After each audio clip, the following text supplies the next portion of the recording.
깊이 있는 시선으로 오늘을 바라보는 뉴스 퍼레이드 문을 열겠습니다. 오늘의 주요 뉴스 보시겠습니다. 전당대회 돈봉투 의혹과 김남국 의원의 가상화폐 논란으로 도덕성 위기를 맞은 민주당이 6시간 동안 쇄신 의원총회를 가졌습니다. 민주당은 가상자산을 재산신고와 이해충돌 내역에 포함시킨 법안을 이달 중에 통과시키겠다고 밝혔습니다.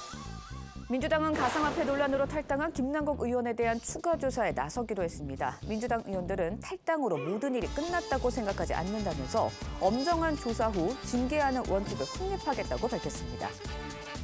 정부 여당이 오늘 2분기 전기요금 인상을 결정합니다. 킬로와트 시당 7원에서 8원 인상이 유력하게 거론되는데 44조 원에 이르는 한전의 누적 적자를 메우긴 역부족이라는 지적입니다.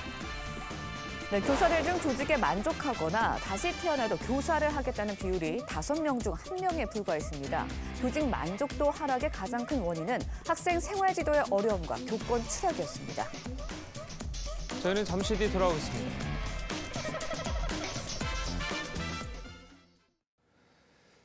오늘 새벽 6시 27분쯤 강원 동해시 북동쪽 해역에서 지진이 발생했습니다. 올해 들어서 한반도에서 발생한 지진 가운데 가장 강력한 규모인 4.5로 진앙은 강원 동해시에서 북동쪽으로 59km 떨어진 동해 해역이며 진원의 깊이는 32km로 분석됐습니다.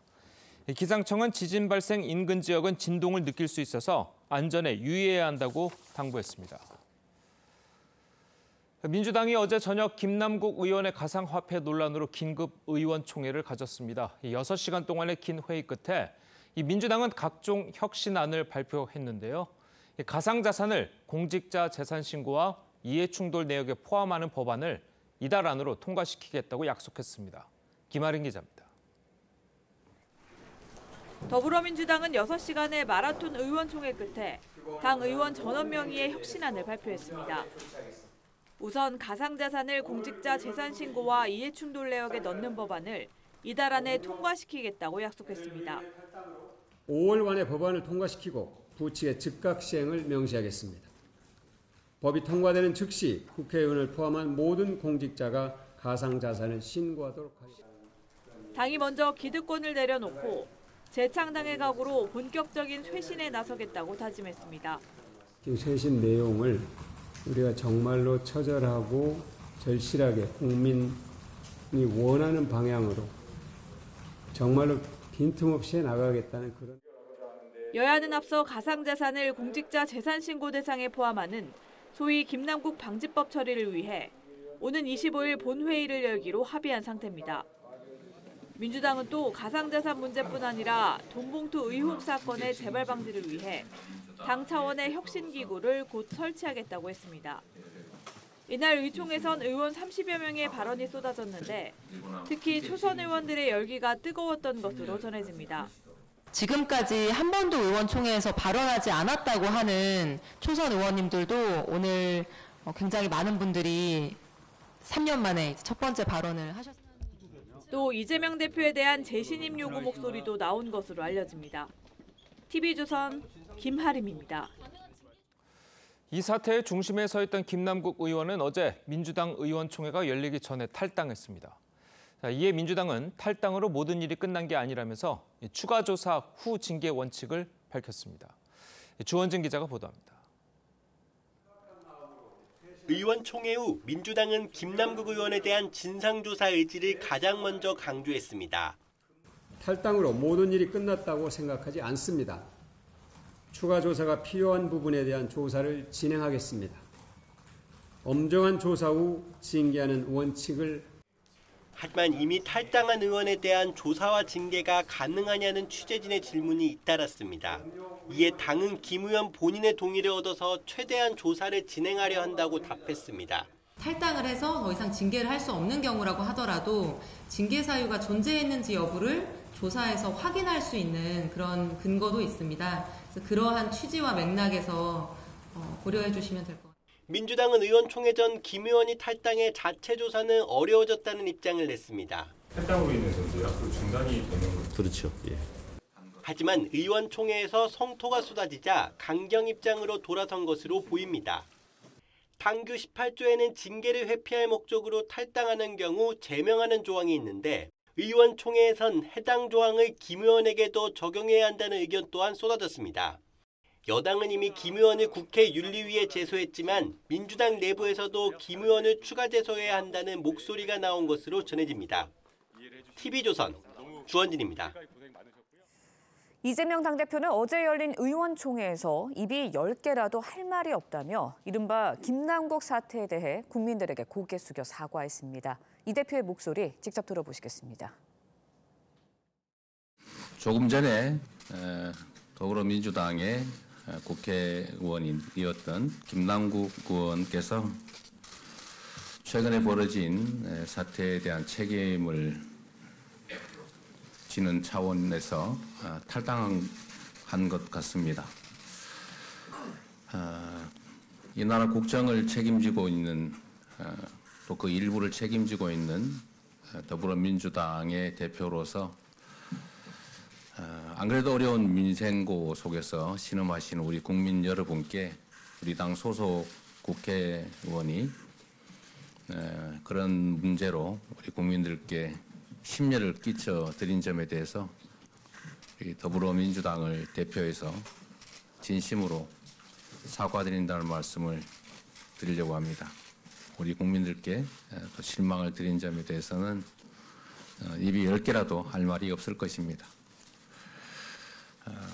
향후로 이런 문제 때문에 우리 국민들께서 더 이상 심려를 하지 않으시도록 저희가 충분히 대안도 마련하고 노력도 드리겠다는 말씀을 드립니다. 죄송합니다.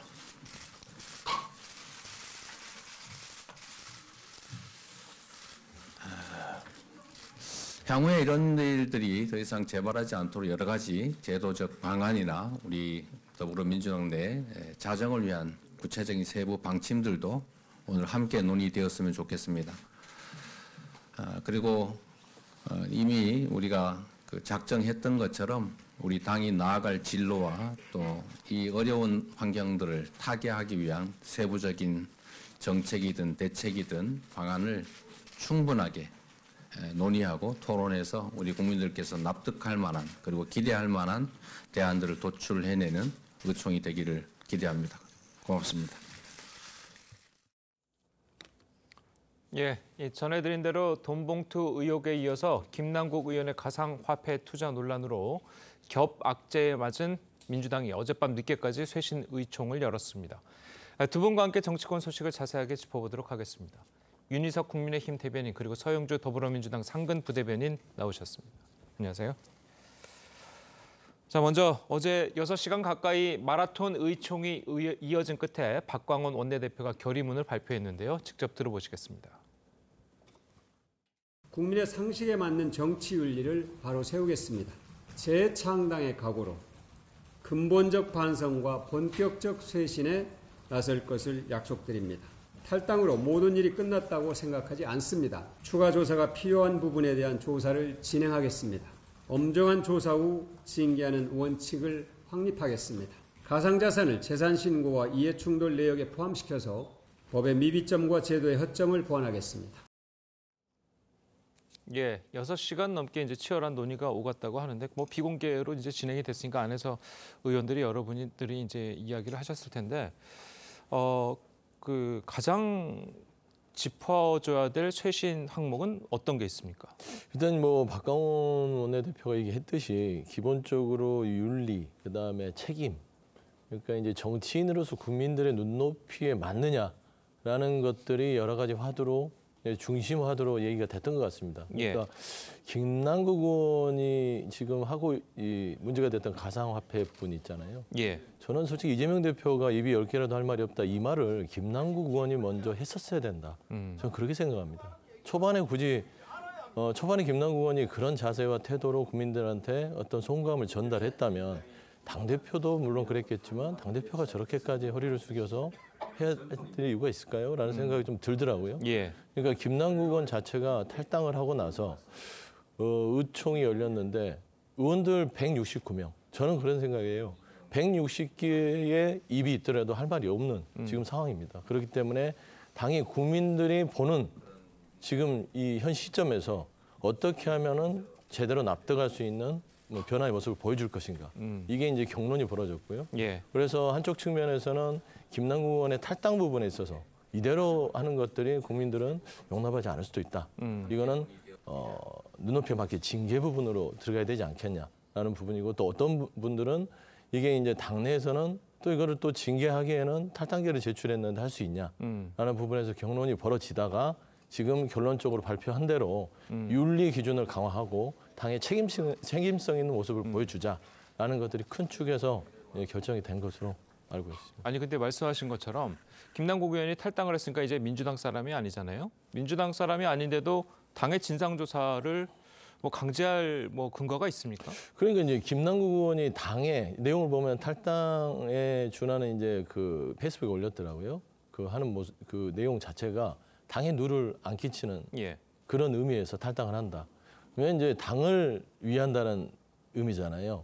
그러면은 김남국 의원 자체가 당에서 어떤 조사를 요청했을 때 당을 위한다면 조사에 임해야 되는 거 아닐까요? 예. 그리고 그걸 회피해서도 안 되겠죠.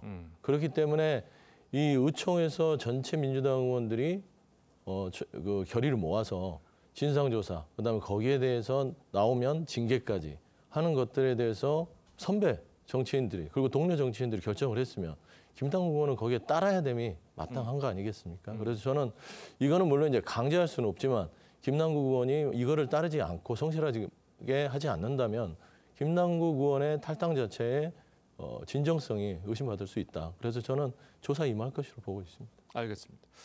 자, 이거 민주당에서 어쨌든 여러 가지 쇄신안들이 나왔습니다. 그리고 5월 중으로 법안도 이제 처리를 하기로 했고, 물론 그거는 국민의힘과 이야기가 된 걸 텐데, 자, 국민의힘이 보시기에 민주당이 쇄신안을 좀 만족한다고 보십니까? 일단 너무 늦었습니다. 김남국 의원의 이 코인 관련한 논란이 처음 알려진 게 5월 5일인데요. 예. 5월 14일에 가서 의원총회에서 이런 조치를 했다. 그리고 탈당을 하고 이런 거를 볼 때 거의 열흘 가까이 지난 다음에 이런 일이 있었잖아요. 너무 늦었다는 말씀을 먼저 드리고, 예. 이제 김남국 의원 얘기를 들어보면 잠시 당을 떠나겠다라는 말을 합니다.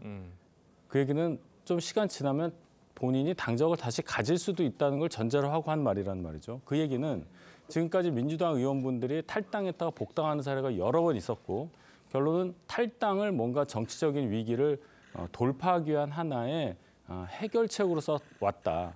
이것에 대한 지적을 안 할 수가 없습니다. 탈당이라는 것은 탈당계를 제출함과 동시에 효력을 발생하기 때문에 아까 질문에도 있었지만은 당에서 탈당한 사람에게 뭘 강제할 수는 없는 거예요. 그래서 우리가 볼 때 또 국민들이 보시기에도 이것이 과연 무슨 효력이 있을까, 어떤 실효성이 있을까에 대해 의문이 있는 거고, 이런 얘기도 있습니다. 윤리규범을 엄격히 적용하고 윤리기구를 강화하겠다. 좋습니다. 좋은 얘기인데 아직도 민주당 내부에서 해결되지 않은 문제들이 있잖아요.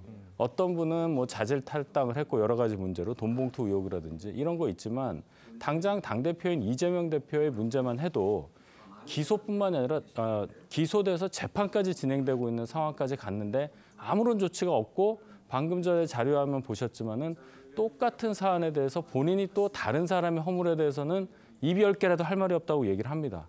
본인의 의혹에 대해서는 전혀 아니라고 검찰의 정치탄압 수사라고 얘기를 하면서 김남국 의원의 건에 대해서는 입이 10개라도 할 말이 없다라고 얘기하는, 검찰이 다른 검찰이 아니고 의혹의 종류가 다르지 않다는 것을 국민들께서 잘 아시기 때문에 이 거대한 부조리에 대해서 민주당이 잘 설명해야 하리라, 이렇게 생각합니다. 예, 조금 전에 이제 지적이 나왔습니다만 어제 이제 김남국 의원의 이제 탈당과 관련한 SNS 글을 보면 잠시 탈당한다라는 이야기가 있어요. 잠시 떠나 있겠다. 자, 그런 걸 얘기하면은 정말 지적대로 잠시면 다시 돌아온다는 소리고, 다시 돌아오면 민주당이 받아들 의향이 있습니까? 뭐 이제 그런 단어들을 가지고 얘기하는 것들은 좀 일반적으로 확대해서 가는 것 같아요. 정치인들이 그냥 쓰는 언어입니다. 대부분 탈당하시는 분들 다 보시면 잠시 이 당을 떠납니다 라고 다 할 거예요. 김남국 의원만 그런 게 아니에요. 뭐 민주당만 그런 것도 아니고 국민의힘도 탈당하셨던 분들은 잠시 당에 누를 끼치지 않기 위해서 떠납니다라고 쓰는 거예요. 근데 이제 국민들 보기에는 무슨 탈당이 면죄부야? 라고 볼 수는 있죠. 그렇죠. 그런 비판에 직면할 수 있다고는 생각이 됩니다. 그래서 저는 정치인이 탈당을 한다는 것은 굉장히 큰 결심이긴 해요. 왜냐하면 당원 당규상 1년이라는 시간이 필요합니다. 복당을 하기 위해서는요. 예. 그리고 복당을 하기 위해서 또 심사가 필요합니다.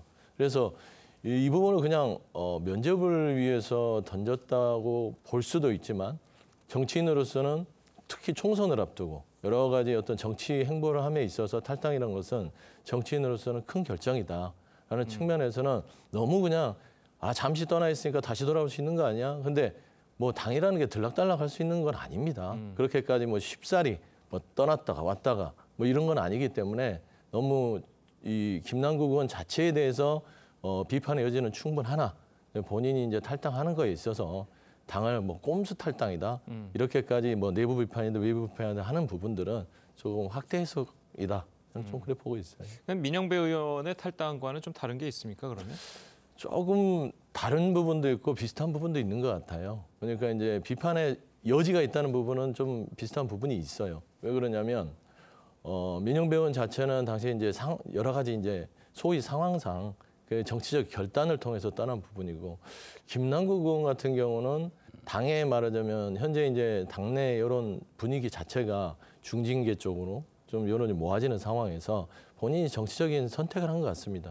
그러니까 당에서 내침을 당하는 것보단 나가서 탈당을 하고 나서 본인이 소명하고 들어오는 게 본인 정치 행보에는 더 도움이 되지 않을까라는 이제 순전히 본인의 정치적인 판단이죠. 저는 뭐 그렇게 좀 상식적으로 보시면 맞을 것 같아요. 자, 그렇다면 좀 이야기를 좀 해주면 본인의 정치적인 판단이라고 이제 좀 분석을 해주셨는데 예를 들어서 정치인이 본인의 정치적인 판단 때문에 당을 떠났을 때 당이 지금 상당히 민주당이 좀 더 어려워지지 않았습니까? 네. 국민의 비판은 더 받게 되고.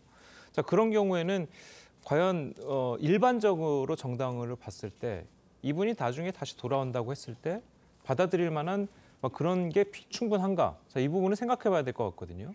안 받아들여져야 되죠. 다시 복당을 원한다 하더라도 복당이 불가능한 그런 당연의 정상적인 정당인데 제가 방금 전에도 말씀드렸던 것을 되풀이하지만 민주당은 탈당을 했던 분들이 거의 저는 다 복당을 하고 있어요. 그 이유가 없어지지 않았음에도 불구하고 어떤 이유를 들어서라도 어떻게 해서 다 복당이 돼서 다시 민주당 의원으로 복귀를 했습니다. 김남국 의원의 경우에 뭐 남은 총선과의 뭐 기간 뭐 이런 것을 볼 때 현실적으로 복당하기가 어렵다고 보더라도 민주당이 그 5월 5일에 처음 김남국 의원 의혹 제기됐을 때부터 보여줬던 행동을 보자면 김남국 의원을 아직도 감싸고 있는 내부 분위기가 분명히 있다는 것을 국민들은 알고 계십니다. 제가 징계가 늦었다고 말씀드리는 것은 뭐냐면 징계를 하지도 않았죠.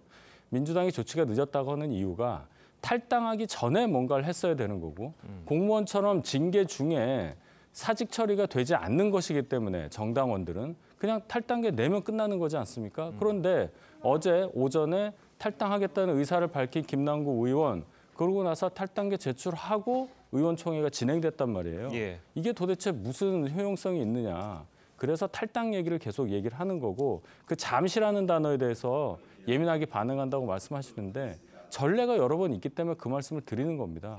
따라서 김남국 의원, 뭐 민주당이야 지금 이 상황을 이제 아시는 걸로 이해하는데 김남국 의원은 적어도 본인은 이 상황이 어느 상황인지를 아직도 잘 파악하지 못하고 있다. 이렇게 저는 판단합니다.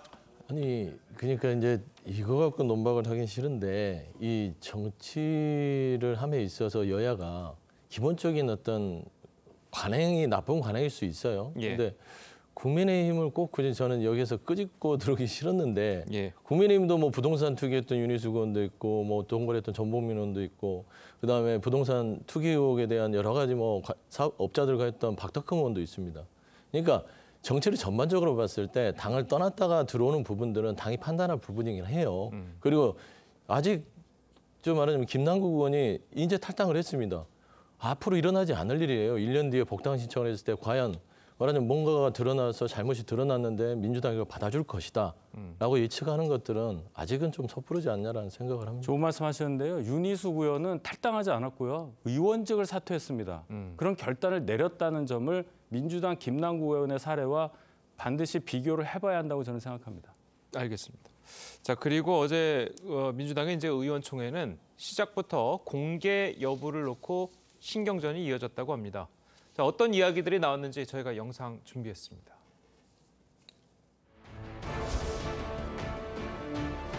5 공개 요청을 하는 게 옳다고 봅니다. 그래서 저는 뭐 공개 요청할 것을 제안드립니다. 반대합니다. 감사합니다. 원래 의총은요, 공개가 원칙이었습니다. 국민이 대표가 하는 얘기는 국민이 알아야 합니다. 김남국 의원 무책임하다고 얘기했고요. 선제적 대응 못했으면 즉시 대응이라도 잘 처리해야 되는데 그것도 못하고 맨날 늑장 대응하고. 당 직원들과 이재명 대표님의 재심의를 물어야 한다는 의견이 나왔다는 얘기가 있는데 그런 주장을 하시는 의원님도 계셨습니다. 국민이 보시기에 민주당의 결정이 좀 늦었다 그런 거고 뭐 국민들의 기대에 좀 미흡한 것이 아니냐, 엄격함이 좀 부족하지 않느냐. 자, 아까도 이제 계속 이야기했습니다만 탈당 관련해서 이재명 대표가 이제 탈당을 수용을 했잖아요. 자, 여기서 만약에 대표가 수용을 물론 뭐 당원 당규상 어떻게 돼 있는지 뭐 정확하게는 알지는 못하겠습니다만 탈당계를 내면 대표가 만약에 받아들이지 않고 조금 뭐 보류를 한다거나 뭐 이럴 가능성이 좀 필요했던 거 아니냐. 자, 이런 지적도 있거든요. 그건 정당법상 안 되는 얘기입니다. 탈당계는 탈당하려는 사람의 의사가 절대적으로 존중되기 때문에 탈당계가 예를 들어 팩스로 보낸다. 도착하는 순간 끝나는 거예요. 그냥 탈당입니다. 더 이상 그 당의 당원이 아니기 때문에 이재명 대표가 탈당을 수용하지 않았어야 한다든지 이재명 대표가 뭔가 지금이라도 조치를 해야 한다? 이 얘기는 이치에 맞지 않는다. 그래서 제가 자꾸 늦었다는 말씀을 드리는 겁니다. 예, 알겠습니다. 자, 그리고 이제 어제 이 의총에서 이재명 대표가 이제 입이 10개라도 할 말이 없다 이렇게 고개를 숙였습니다. 자, 그래서 아까도 이제 나왔습니다만 의원총회에서 의원들 사이에서 이재명 대표에 대한 재심임을 물어야 된다라는 목소리가 나왔던 것도 이제 사실이라 이렇게 이야기를 했습니다. 자, 그렇다면 이 김남국 사태로 불거진 것들이 이재명 대표에 대한 재심임 여부로까지 이어질 수 있습니까? 어떻습니까? 이 당대표라는 자리가 그런 자리예요. 그러니까 당에 대한 어떤 여러 가지 혼란이 생기면 당연히 뭐 이거는 여야를 떠나서 당대표가 왜 책임 있는 처신을 못했느냐, 당대표가 좀 책임을 져야 되지 않겠느냐 이렇게 주장하는 거는 늘상 있던 일입니다. 그러니까 지금 보면 이재명 대표께서 뭐 비판의 목소리를 당내에서 듣는 건 좀 늦지 않았냐, 이거를 조금 과단성 있게 즉각적으로 대응을 했으면 지금 이 의총까지 오면서 간에 김남국 의원의 문제 자체가 당에 악영향을 끼치지 않았을 거 아니냐라는 부분들에 있어서의 어떤 그런 비판의 목소리, 당대표를 향한 그런 이야기죠. 이게 뭐 지금 혹자들은 그렇죠. 언론이나 다른 부분에서는 이재명 대표의 어떤 지도력이 흔들리는 거 아니냐, 다시 또 무슨 재신임 부분들이 나오는 거 아니냐 하는데 그냥 이거는 김남국 의원 것만 보면 될 것 같아요.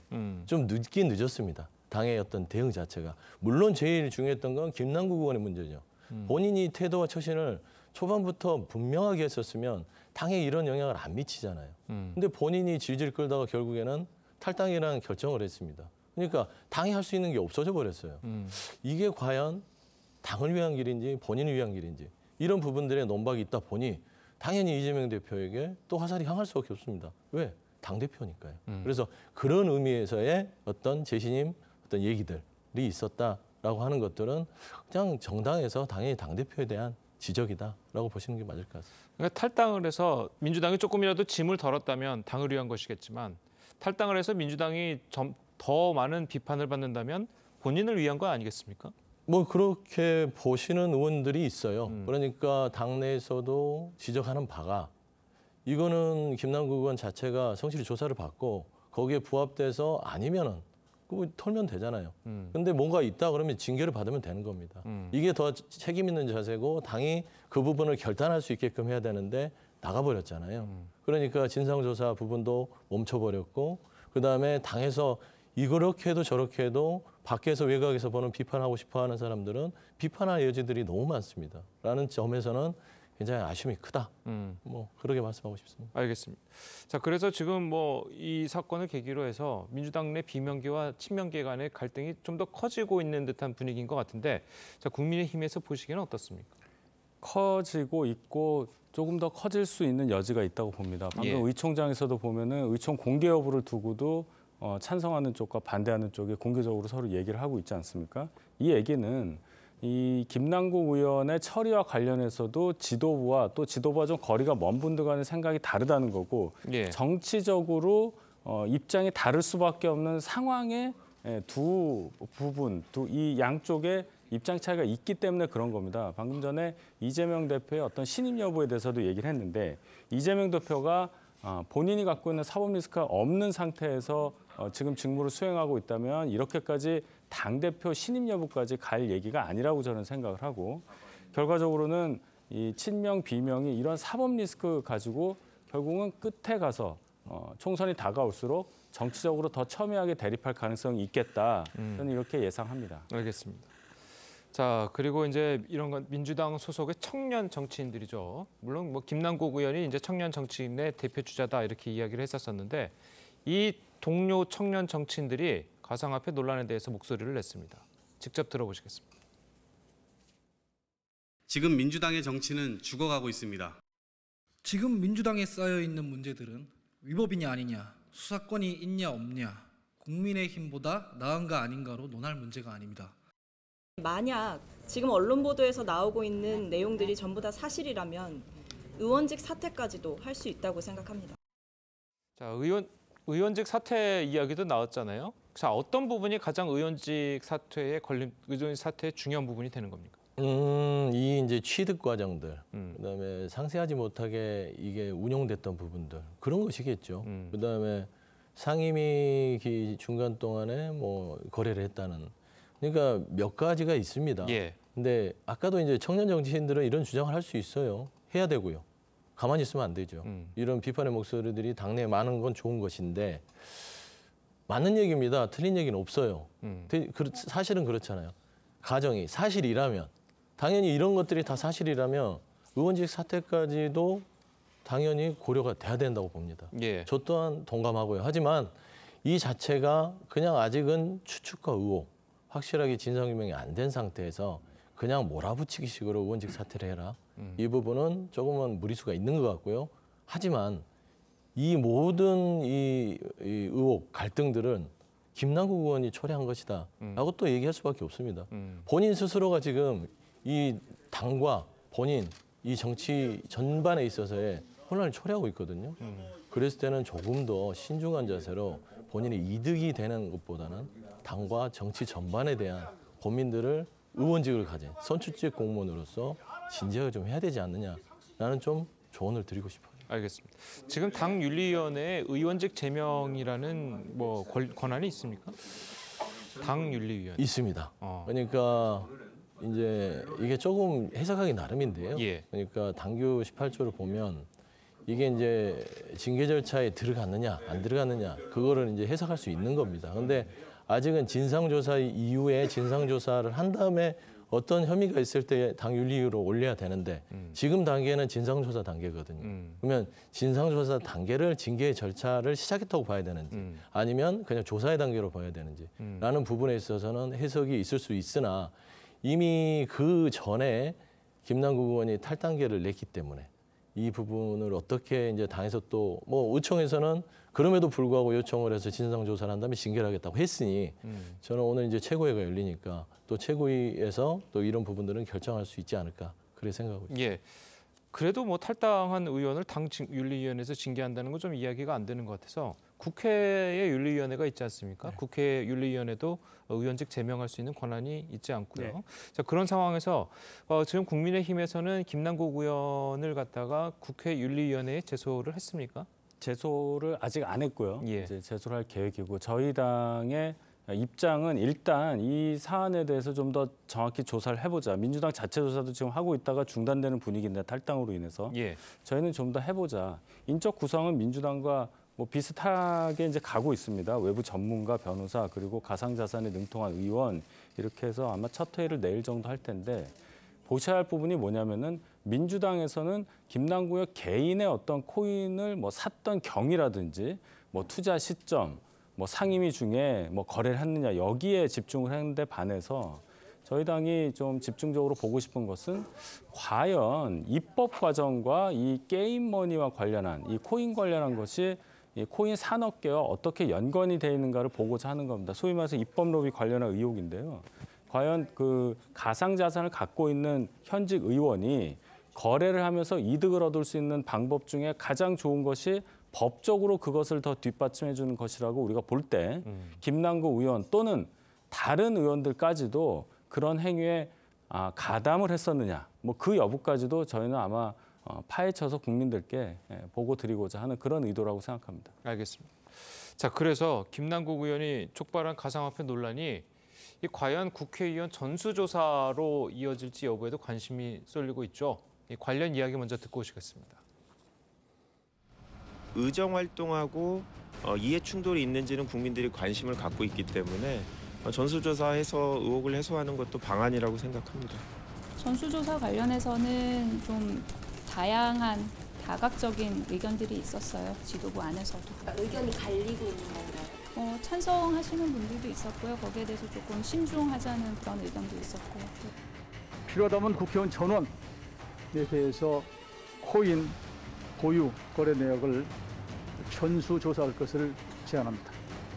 자칫하면은 김남국 의원 코인 문제를 희석시키는 수단으로 변질될 우려가 있기 때문에 저희들이 이야기하는 거지. 그러니까 일단은 김남국 의원 이 의혹을 먼저 규명하는 것이 우선이다. 자, 지금 얘기를 들어보면 국민의힘에서는 국회의원 전수조사는 반대하는 입장입니까?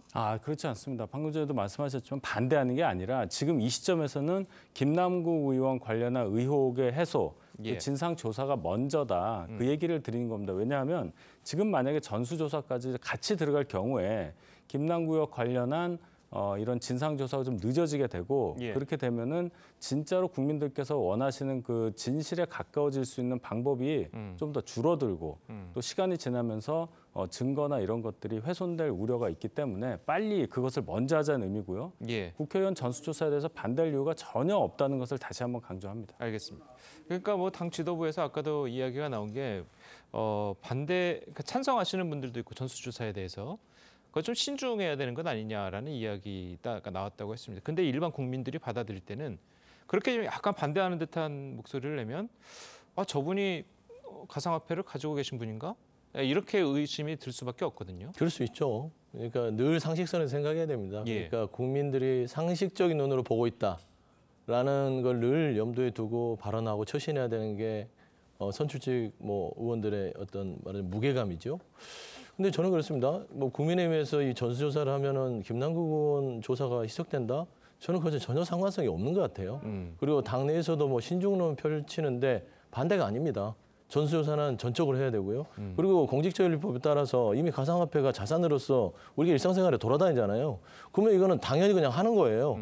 그래서 공직자 재산 신고할 때 가상화폐 부분 전체 국회의원들, 그다음에 4급 이상 공무원들이 그냥 재산 신고를 등록할 수 있게끔 말하자면 계기가 마련됐으니까 제도를 바로 시행해야죠. 뭘 미룰 게 있습니까? 김남국 의원 부분에 있어서는 비판받고 바꿀 거 있으면 징계 절차나 아니면 어떤 수사를 통해서 밝힐 게 있으면 밝히고 국회의원 전체에 있어서의 전수조사는 토를 달 게 없습니다. 즉시 시행해야 된다. 저는 그런 말씀드립니다. 제가 하나만 정정하겠습니다. 아까 김남국 의원 징계 윤리위 제소 안 했다고 그랬는데 저희 당이 8일 날 국회 윤리위원회 제소를 했습니다. 알겠습니다. 자, 그러면 이제 윤리위는 제소를 했으니까 진행이 되는 건가요, 앞으로? 국회 윤리위 차원으로 이제 계속 진행이 되는 그 결과를 지켜봐야 되는 상황이죠. 알겠습니다. 자, 오늘 두 분 말씀은 여기까지 듣겠습니다. 잘 들었습니다. 고맙습니다. 자, 윤석열 대통령이 오는 금요일 히로시마에서 열리는 G7 정상회의에 초청국 자격으로 참석을 합니다. 한미일 정상회담과 함께 캐나다, 독일, EU 정상들을 잇따라 만나는 다각적인 외교 활동을 이어간다는 계획입니다. 김태훈 기자입니다. 히로시마 G7 정상회의를 계기로 열리는 한미일 정상회의는 윤석열 대통령의 방일 마지막 날인 21일이 될 걸로 보입니다. 프놈펜에서 3국 정상이 만난 지 6개월 만에 다시 개최되는 것입니다. 윤석열 정부 출범 이후에는 세 번째 한미일 정상회담이 되겠습니다. 6개월 만인 3국 정상회의에선 북한 미사일 경보 정보 공유에 대한 논의 결과를 발표할 예정입니다. 윤 대통령은 G7 정상회의 확대 회의에도 참석해 발언하고 미국과 일본 외에도 다양한 외교 활동을 펼칠 예정입니다. 윤 대통령은 G7 정상회의 참석을 전후로 쥐스탱 트리도 캐나다 총리, 올라프 슐츠 독일 총리, 샤를 미셀 유럽연합 정상회의 상임위장 등과 잇따라 정상회담과 공식 만찬을 갖습니다. 대통령실은 이번 주부터 다음 주까지 이어지는 연쇄 정상회담을 묶어 슈퍼위크라고 표현하며 경제, 안보, 실리 외교를 극대화하는 데 중점을 두겠다고 밝혔습니다. TV조선 김태훈입니다. 네, 정부 여당이 오늘 당정 협의회를 열고 2분기 전기요금과 가스요금 인상폭을 확정합니다. 전기요금은 킬로와트 시당 7원에서 8원 올리는 방안이 유력한 것으로 알려졌습니다. 오늘 인상된 전기요금은 당장 내일부터 적용됩니다. 윤슬기 기자의 보도입니다. 한국전력이 서울 남서울 본부 매각을 포함해 25조 7천억 원 규모의 재무구조 개선안을 내놓자 정부와 여당도 미뤘던 2분기 전기요금 인상에 속도를 내고 있습니다. 어제 고위 당정협의회를 연 데 이어 오늘은 인상폭과 시기를 최종 결정합니다. 킬로와트 시당 7원을 올리는 방안이 유력한데 이 경우 4인 가구 전기요금은 현재 57,300원에서 59,740원으로 2,440원 오를 것으로 추산됩니다. 지난 겨울 난방비 폭탄으로 동결됐던 가스요금 역시 메가줄당 5.47원 안팎으로 오를 전망입니다. 이로써 2분기 전기요금은 45일 정도 지연돼 결정나 가정과 업소 등에 내일부터 적용됩니다. 인상폭은 물가와 국민 부담, 특히 한전의 적자 해소 가능성 등을 고려해 결정할 방침입니다. 전기요금이 킬로와트 시당 7원 인상될 경우 한전은 올 후반기에 2조 원 정도의 영업 손실을 줄일 것으로 예상됩니다. 하지만 2021년부터 올 1분기까지 44조 6천억 원의 누적 적자를 기록한 한전의 재무 상황을 개선하려면 추가 요금 인상이 불가피할 거란 관측이 벌써부터 나오고 있습니다. TV조선 윤슬기입니다. 보신 대로 오늘 정부 여당의 당정협의회에서 2분기 전기 가스요금 인상폭을 최종 결정됩니다. 네, 관련 내용 석병훈 이화여대 경제학과 부교수와 함께 자세히 짚어보도록 하겠습니다. 안녕하세요. 자, 전기요금 이제 드디어 2분기 인상폭을 이제 결정을 하게 되는데 7원에서 8원 이런 이야기가 나오고 있거든요. 예, 그렇습니다. 지금 8원, 킬로와트 시당 8원 인상이 유력한데요. 네. 그렇게 될 경우에는 4인 가구 기준으로 한 달에 2,790원 정도 요금이 인상될 것으로 예상됩니다. 하지만 이 금액은 애초에 산업부와 한국전력이 2026년까지 적자를 해소하기 위해서는 분기당 약 13원씩 해서 올해 51.6원, 킬로와트 시당 51.6원 인상이 필요하다고 얘기를 했는데요.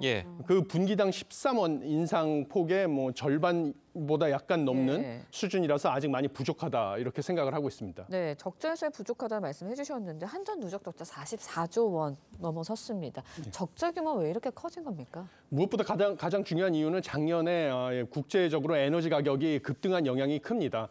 연료 가격 급등의 영향으로 한국전력이 민간 발전 회사나 자기의 발전 자회사로부터 전기를 사오는 전력 도매 가격도 30% 이상 인상됐습니다. 그 결과 현재 1분기에 평균적으로 한국전력이 사온 전력 도매 가격은 약 킬로와트 시당 237원이었고요. 반면에 한국전력이 실제로 전기를 판매하는 전기 소매 가격은 킬로와트 시당 140에서 150원에 불과했습니다. 그러니까 약 도매 가격의 61%에 불과하다는 얘기죠. 그렇기 때문에 최대 킬로와트 시당 약 97원씩 손실을 보는 구조라서 한국전력의 누적 적자가 점점 늘어날 수밖에 없는 상황입니다. 예, 그래서 지난 금요일이었죠. 그 한전이 이제 자구책을 발표하긴 했는데 부동산도 팔고 임금 동결하고 여러 가지 이제 자구책들을 내놨거든요. 이런 것들이 좀 도움이 될까요? 도움은 되겠지만요. 이 한국전력의 누적된 적자 문제를 근본적으로 해소할 수는 없다고 생각하고 있습니다. 왜냐하면 여전히 8원, 킬로와트 시당 8원을 인상한다 하더라도요. 킬로와트 시당 89원의 적자를 보고 있어서 계속 적자는 누적되는 구조고요. 그다음에 만약에 킬로와트 시당 7원을 인상했을 경우에 하반기 영업 손실은 약 2조 원 정도 감소할 것으로 예상되고 이번에 자구안이 계획대로 추진됐을 경우에 약 25.7조 원 가량의 적자를 줄일 수 있을 것으로 보이는데요, 손실을. 그래봤자 이제 합치면 약 28조 원이거든요. 그런데 지난달까지 발행한 한국전력의 누적 회사채 규모가, 그러니까 이게 한국전력이 가지고 있는 부채죠. 이게 77조 원이 넘어서는 금액입니다. 그러니까 지금 자구안과 전기요금 인상으로 인한 영업적자 감소를 합쳐봤자 28조 원에 불과하기 때문에 전체 부채 77조 원에 비하면 아직도 적은 규모라서 해결을 위해서는 근본적으로는 이 역마진 구조, 도매가보다 판매가가 낮은 역마진 구조를 해결하는 방법밖에 없다, 이렇게 생각을 하고 있습니다. 지금 77조 원이라고 얘기하시는 거는 이제 그동안 이제 누적된 44조 원에다가 맞습니다. 한전채를 더한 값이죠? 그렇습니다. 예, 알겠습니다. 네, 어쩔 수 없이 이제 전기요금을 올릴 수밖에 없는 상황인데, 사실 지난 겨울에는 난방비 폭탄을 맞았거든요. 근데 이번에는 이제 그렇다면 여름이 다가오고 있는 상황이기 때문에 아무래도 냉방비 폭탄을 또 맞을 수밖에 없지 않을까라는 생각도 드는데 어떻습니까? 예, 맞습니다. 냉방비 폭탄의 가능성은 점점 커지고 있는 상황입니다.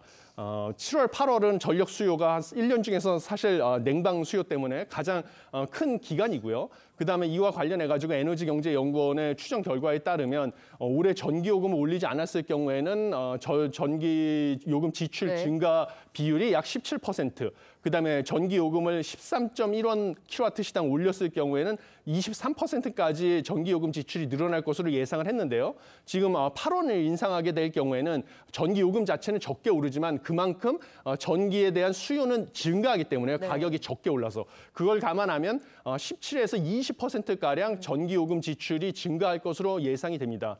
그리고 무엇보다 전기요금을 소비자들이 예상했던 킬로와트 시당 13원보다 적은 8원을 인상했기 때문에 소비자들이 느끼기에는 이 가격 인상폭이 적어서 이것은 여름에 뭔가 냉방비를 갖다가 냉방을 더 사용하고 이런 식으로 해서 전기를 좀 낭비할 수 있는 요인이 되다 보니까 이럴 경우에는 실제로 전기 인상폭이 낮아서 전기를 더 많이 쓰게 되고, 그러다 보니까 냉방비 폭탄을 맞고 또 한국전력의 역마진 구조 때문에 한국전력의 적자폭은 계속 늘어나는 이런 악순환이 계속될 가능성이 큽니다. 그러니까 지난번에 했던 난방비 폭탄이랑은 조금 다른 구조군요. 난방비 폭탄은 난방비가 확 올랐기 때문에 그렇게 폭탄이 나온 거고, 지금 전기요금 폭탄은 그 심리적인 이유 때문에 좀 많이 써서 나올 수 있다는 그런 얘기인데. 그럴 가능성도 있습니다. 자, 한전이 지금 그래서 그 적자를 좀 메우기 위해서는 56원 정도를 올려야 된다. 올해 안에 56원 정도를 올려야 된다고 이야기를 했는데, 지금 뭐 앞에까지 하면은 7원에다가 뭐 거의 뭐 20원도 맞습니다. 안 올린 그런 구조잖아요. 올해 안에 30원을 올릴 수가 있습니까? 어떻습니까?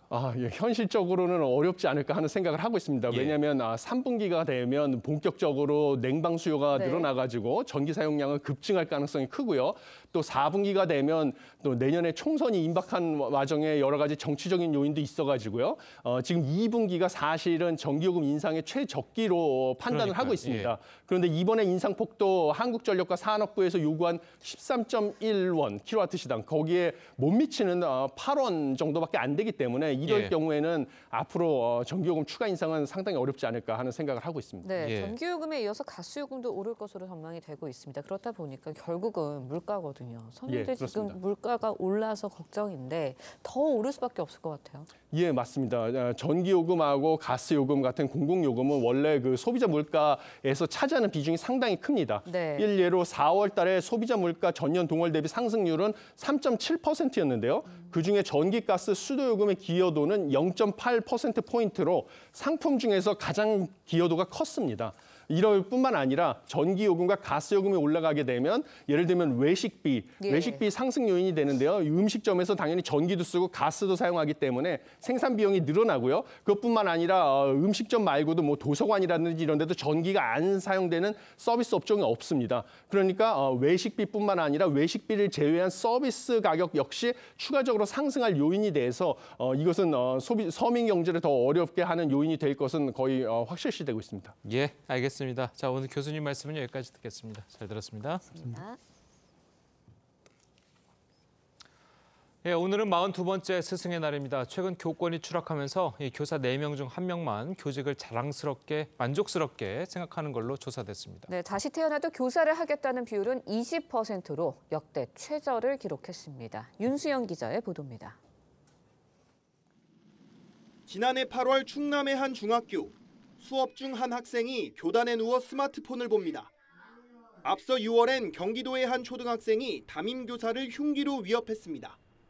극단적 사례들만 화제가 되지만 많은 교사들은 매일 학교가 전쟁터처럼 느껴집니다. 말을 함부로 하거나 맞짱 뜰까 이렇게 얘기하는 일이 있어요. 농담 삼아서. 저희는 상당하죠. 뭐 그런 게 다 있지. 교사들의 만족도는 2006년 67.8%에서 꾸준히 하락해 올해 23.6%까지 떨어졌습니다. 다시 태어나도 교직을 선택하겠다는 비율도 역대 최저인 20%를 기록했습니다. 교직을 천직으로 여기던 선배 세대와는 너무도 다른 환경에 처한 겁니다. 교사 10명 중 9명은 최근 1년 사이에 이직이나 사직을 고민했다는 조사도 있습니다. 회의감을 느껴서 이직을 하신 분들도 많습니다. 퇴근 후에는 부자 공부를 한다든지 제2인생을 설계하는 분들도. 실제 지난해 전체 퇴직 교원 11,900명 중 절반 이상은 정년을 못 채우고 명예퇴직했습니다. 교육부는 수업 방해 학생의 출석 정지 조치 등을 할 수 있도록 초중등 교육법을 개정했습니다. 하지만 한국교총은 생활 지도에 대한 교사의 면책권 부여 등 근본적인 조치가 필요하다고 주장했습니다. TV조선 윤수영입니다. 보석으로 풀려난 테라루나 폭락 사태의 핵심 피의자 권도영 대표는 지인과의 연락이나 통신기기 사용에는 따로 제한을 받지 않은 것으로 알려졌습니다. 권 대표의 가상화폐 처분을 막을 뚜렷한 방법이 없다는 건데 검찰은 일단 권 대표 조기 송환에 주력하겠다는 입장입니다. 주원진 기자의 보도입니다. 몬테네그로 법원이 권도영 테라폼네스 대표의 보석을 허가하면서 내건 조건은 두 가지입니다. 5억 원 상당의 보석금과 거주지를 지정된 아파트로 제한한다는 내용입니다. 통신기기 사용 제한을 따로 언급하지 않아 권 대표가 보유 중인 가상화폐 추가 처분을 시도할 수 있다는 우려도 나옵니다. 권 대표가 보유한 가상화폐 규모는 650억 원 상당으로 절반가량인 300억 원어치는 당장 현금화할 수 있는 것으로 알려졌습니다. 검찰 관계자는 권 대표를 송환 시점까지 범죄 수익을 은닉하지 못하게 최대한 노력 중이라고 강조했지만 권 대표가 보유한 가상화폐를 동결할 뚜렷한 방법을 찾지 못하고 있습니다. 권 대표 측 법률 대리인은 현지 언론을 통해 도주 우려가 없고 숨을 필요도 없다며 송환국 재판에 참석할 준비가 돼 있고 무죄를 확신한다고 했습니다. 불구속 재판으로 현지 사법 절차가 지연될 가능성도 제기됩니다.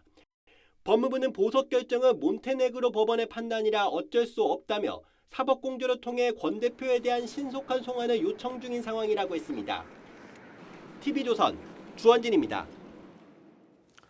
전해드린 대로 권도영 대표가 보석으로 풀어내면서 범죄 수익을 은닉할 것이라는 우려와 함께 국내 송환이 더 늦어질 거란 전망이 나오고 있습니다. 네, 관련 내용 이승훈 변호사, 정혁진 변호사와 함께 자세히 짚어보도록 하겠습니다. 안녕하세요. 안녕하세요.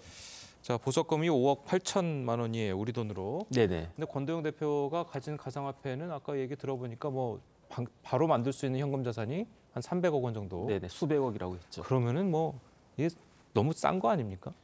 그런데 우리 입장에서는 사실 말도 안 되는데 그런데 몬테네그로 입장에서는 꼭 그렇지도 않을 수 있는 것이 네. 혐의가 달라요. 왜냐하면 우리나라나 미국 같은 경우에 그 권 대표의 혐의는 수십조, 뭐 몇천억도 아니고 수십조의 그 폰지 사기 혐의란 말이에요.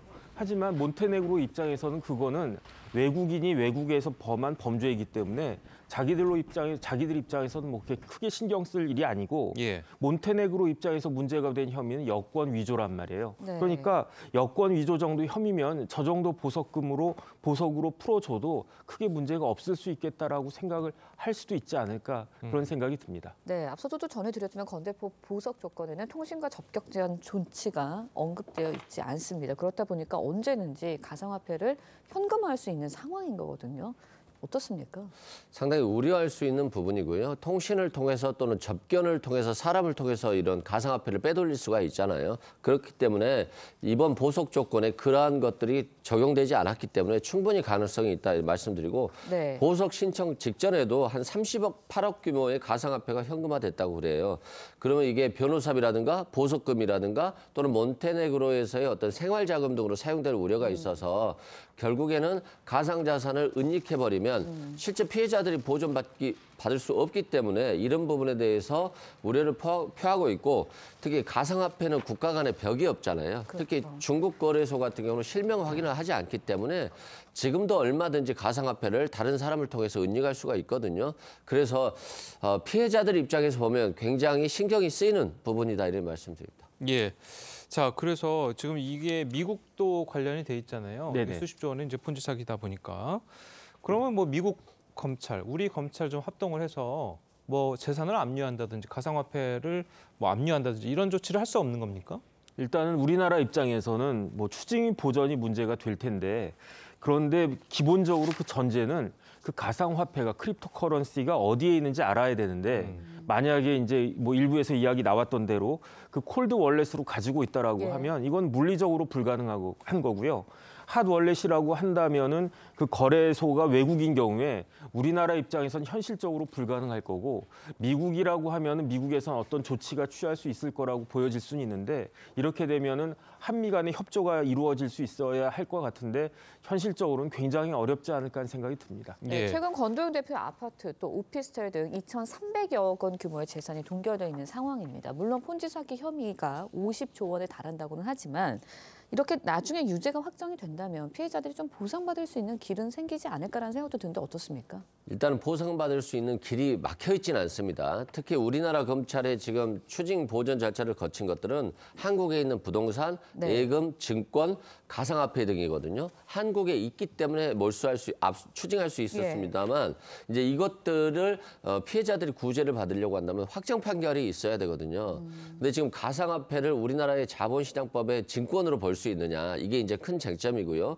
만약에 증권으로 벌 수 없다라고 한다면 무죄로 빠져나갈 가능성이 있어서 미국 같은 경우는 가상화폐도 증권으로 봅니다만 우리나라도 이제 이러한 판례가 나올 수 있는 형태가 마련됐다 생각되고요. 또한 피해자들이 보상을 받으려면 민사소송을 통해서 판결을 받아야 되는데 또 그러한 절차가 굉장히 오래 걸리고 전 세계적으로 한 50조 원 정도의 피해가 있는데 우리나라 피해자들이 얼마나 보상받을 수 있을지 좀 의문이고요. 그래서 오히려 한국의 피해자들은 미국에 가서 미국은 뭐 150년형, 100년형 이런 종신형까지도 있기 때문에 차라리 미국에서 판결을 받고 형을 세게 받았으면 좋겠다. 이런 생각이 있을 정도로 피해자들의 좀 분노가 큰 상황입니다. 예.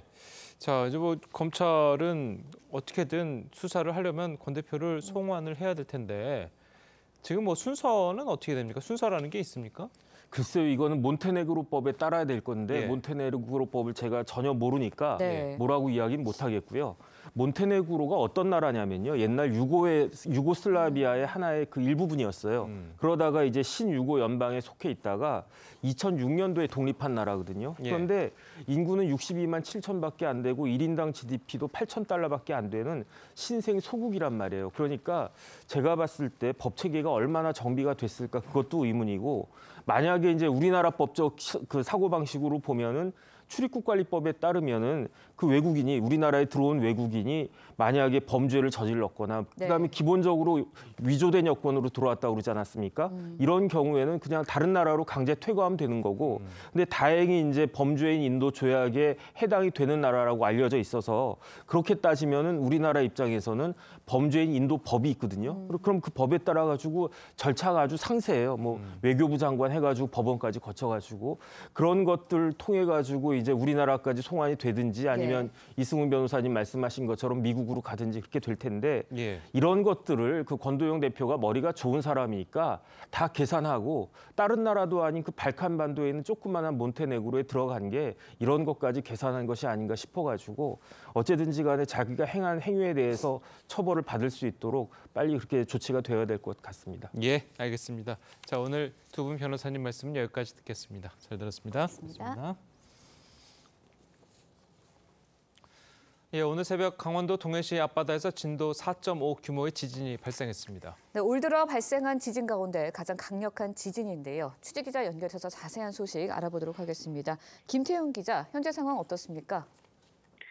네, 다행히 아직까지 큰 피해는 없는 것으로 알려졌습니다. 오늘 새벽 6시 27분쯤 강원 동해시 북동쪽 해역에서 규모 4.5의 지진이 발생했습니다. 강원 동해시에서 북동쪽으로 59km 떨어진 동해 해역이 진앙으로 분석됐고 진원의 깊이는 32km로 추정됩니다. 기상청은 당초 지진 규모를 4.0으로 발표했다가 4.5로 상향 조정했습니다. 규모 4.5의 지진은 올해 한반도에서 발생한 지진 가운데 가장 강력한 지진입니다. 지당에서 가까운 동해안 일부 지역에서는 진도 3의 흔들림이 감지된 것으로 전해집니다. 이 높은 건물에 있는 사람은 크게 흔들림을 느낄 수 있고 정지된 차가 조금 움직이는 정도입니다.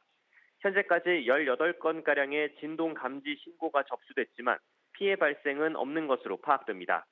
하지만 동해시 해역에서는 지난달 23일부터 지진이 잇따르고 있어 주민들 불안이 커지고 있습니다. 지금까지 보도국에서 전해드렸습니다.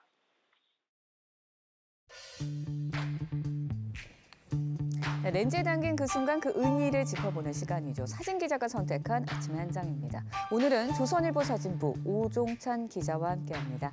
안녕하세요. 오늘 아침에 볼 사진 어떤 건가요? 네 쌍둥이 자매를 비롯한 쌍둥이들이 마술쇼를 보며 즐거워하고 있는 장면입니다. 지난 토요일 서울대학교 운동장에서는 아주 특별한 모임이 있었습니다. 쌍둥이를 비롯해서 세 쌍둥이, 네 쌍둥이들이 한자리에 모였는데요. 현장을 직접 찾아가 봤습니다. 마술쇼를 보며 즐거워하고 있는 네 쌍둥이 뒤로 세 쌍둥이도 보입니다. 서울대학교 병원은 병원에서 분만한 쌍둥이 가족들을 초대하는 홈커밍데이 행사를 열었습니다. 이날 운동장에는 1,800여 명의 가족이 한자리에 모였고 참석한 다둥이들만 850여 명이었습니다. 똑 닮은 얼굴에 같은 옷을 맞춰 입은 쌍둥이들은 운동장을 마음껏 뛰어다니며 특별한 축제를 즐겼습니다. 네, 보기만 해도 기분 좋아지는 사진인데요. 쌍둥이들의 특별한 행사, 어떤 계기로 열리게 된 건가요? 네, 이번 모임은 국내 최고의 다태아 출산 전문가 서울대병원 전종광 교수가 기획했습니다. 전 교수는 다태아의 발달 과정을 추적하고 기록하는 코호트 연구를 진행하고 있는데요. 가정의 달을 맞아서 서울대병원에서 태어나고 코호트 연구에 참여하고 있는 가족들을 처음으로 한자리에 초대한 겁니다. 세상에 나와서 울어대는 아이들을 보면 절로 웃음이 나온다는 전 교수는 저출산 고령화는 우리가 꼭 풀어야 하는 국가적 난제라는 말도 덧붙였습니다. 네, 사회적으로 저출산 문제가 심각한 시기에 중요한 메시지를 던진 모임이었던 것 같습니다. 지금까지 아침의 한 장이었습니다. 네, 따뜻한 남서풍이 유입되면서 주 초반 여름 더위가 찾아오겠습니다. 오늘 서울 한낮 기온 27도까지 오르겠고요. 내일은 무려 30도까지 치솟겠습니다. 이렇게 기온이 오르면 먼지 걱정부터 하실 텐데요. 다행히 오늘 울산만 공기가 탁하겠고요. 부산도 오전에만 일시적으로 먼지 농도가 짙어지겠습니다. 오늘 전국 하늘 맑겠고 낮 동안 자외선과 오존을 주의하셔야겠습니다. 또 오후에 제주 산지에는 소나기가 지날 전망입니다. 모레까지 낮 기온이 30도 가까이 오르면서 덥겠습니다. 광주와 대구 29도를 보이겠습니다. 당분간 뚜렷한 비 소식이 없어서 맑고 건조한 날씨가 계속될 전망입니다. 날씨였습니다. 월요일 아침 뉴스 퍼레이드는 여기서 마치겠습니다. 네, 저희는 내일 아침 7시 30분에 다시 찾아뵙겠습니다. 시청해주신 여러분 고맙습니다.